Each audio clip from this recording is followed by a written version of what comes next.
ओम नमो भगवते वासुदेवाय नमः। श्रीमन महर्षि वेद व्यास प्रणीत श्री हरिवंश पुराण हरिवंश पर्व अध्याय 4।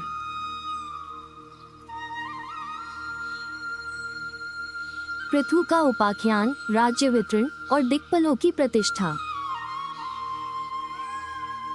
वैशंपायन जी कहते हैं, राजन, पितामह में विराजमान हरि ने राजाओं के ऊपर भी अधिराजा रूप से वेन के पुत्र पृथु का अभिषेक किया। फिर उन प्रजापति ने क्रमशः राज्य का वितरण आरंभ किया। प्रजापति ने द्विज, लता, नक्षत्र, ग्रह, यज्ञ और तप के राज्य पर चंद्रमा का अभिषेक किया। जल के राज्य पर वरुण का तथा राजाओं और यक्षों के राज्य पर विश्रवा के पुत्र कुबेर का अभिषेक कर दिया। विश्वदेवों पर आंगिरस गोत्री बृहस्पति को राजा बना दिया। भृगुवंशियों के स्वामी रूप से शुक्राचार्य का राज्याभिषेक कर दिया।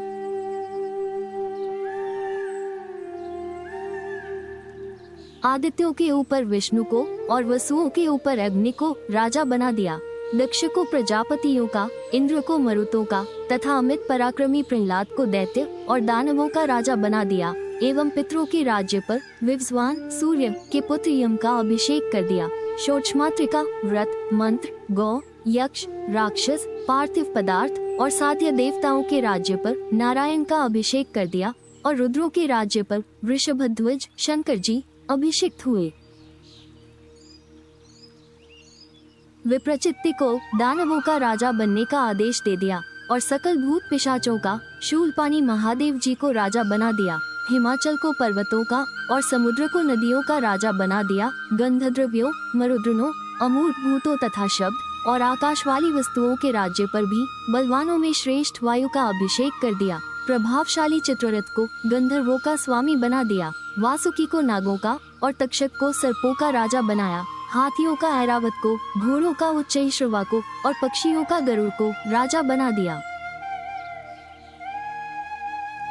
वंचारी पशुओं पर सिंह को तथा गौओं पर सांड को स्वामी बनाया और पाकड़ को वृक्षों का प्रभावशाली राजा बना दिया। सागर, नदी, मेघ, वर्षा और सूर्य की किरणों के अधिपति पद पर पर्जन्य का अभिषेक कर दिया। दाढ़ वाले समस्त सर्पों के ऊपर शेष को, निर्विष दुंदुभ आदि सर्पों और सरीसृपों, पेट के बल पर चलने वाले जीवों के ऊपर तक्षक को राजा बना दिया। गंधर्व और अप्सराओं के ऊपर ऐश्वर्यशाली कामदेव का अभिषेक कर दिया। ऋतु, मास, दिन, पक्ष, रात्रि, मुहूर्त, तिथि, पर्व, कलाकाष्ठा के प्रमाण, उत्तरायण और दक्षिणायन की गति तथा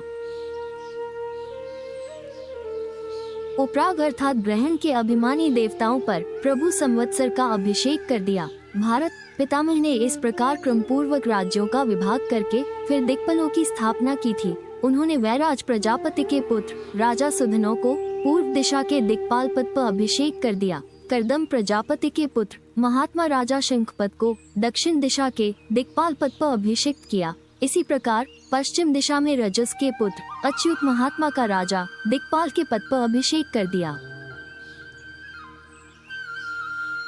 इसी प्रकार उत्तर दिशा में पर्जन्य प्रजापति के पुत्र दुर्धर्ष हिरण्यरोमा का राजपद दिक्पाल पद पर अभिषेक कर दिया। उन पुरुषों द्वारा सातों द्वीप और पर्वतों सहित सारी पृथ्वी और उसके वे प्रदेश आज भी धर्मानुसार पालित हो रहे हैं।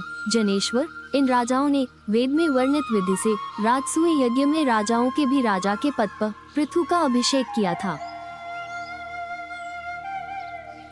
तदनंतर अमित तेजस्वी चाशुष मनु के मनवंतर के बीतने पर ब्रह्मा जी ने वैवस्वत मनु को राज्य दे दिया था। निष्पाप राजेंद्र, यदि आप अनुकूल रहकर सुनना चाहेंगे तो मैं आपसे वैवस्वत मनु के विस्तार का वर्णन करूंगा। मैंने आपको ये बड़ा भारी प्राचीन इतिहास कह सुनाया। इसको सुनने से प्रतिष्ठा बढ़ती है, धन मिलता है, यश मिलता है, आयु की वृद्धि होती है और इस शुभाख्यान को सुनने से अंत में स्वर्ग की प्राप्ति होती है। जन्मेजय ने कहा, वैशंपायन जी, आप पृथु के जन्म का विस्तार पूर्वक वर्णन कीजिए।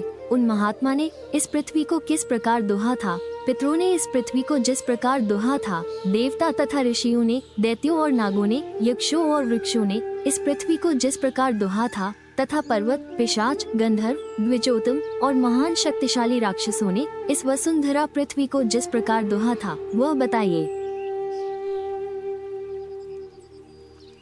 वैशंपायन जी, इन सब के पास कैसे कैसे पात्र थे, कैसे कैसे बछड़े थे, कैसा कैसा दूध दोहा गया था, और कौन कौन धोने वाले थे, इन सब का क्रमपूर्वक वर्णन कीजिए। तात, प्राचीन काल में महर्षियों ने जिस कारण से वेन के हाथ का मंथन किया था और महर्षियों ने जिस कारण क्रोध किया था, उस कारण का भी आप वर्णन कीजिए।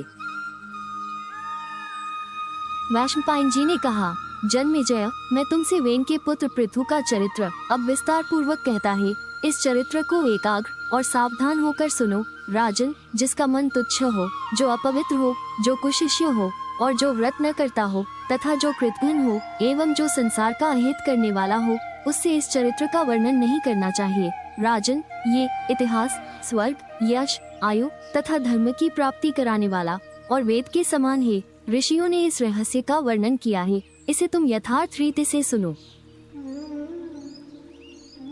जो पुरुष ब्राह्मणों को प्रणाम करके वेन के पुत्र पृथु के इस चरित्र को विस्तार पूर्वक कहता है, उसे कार्याकार्य के मैंने सदा पाप कर्म किए, धर्म कभी नहीं किया, ऐसे पश्चाताप से शोक नहीं करना पड़ता। अर्थात इस चरित्र को सुनने से सब प्रकार के पाप नष्ट हो जाते हैं और सब यज्ञों के फल प्राप्त होते हैं। इस प्रकार श्री महाभारत खिलभाग हरिवंश के अंतर्गत हरिवंश पर्व में पृथु का उपाख्यान विषयक 4था अध्याय पूरा हुआ। जय श्री कृष्ण।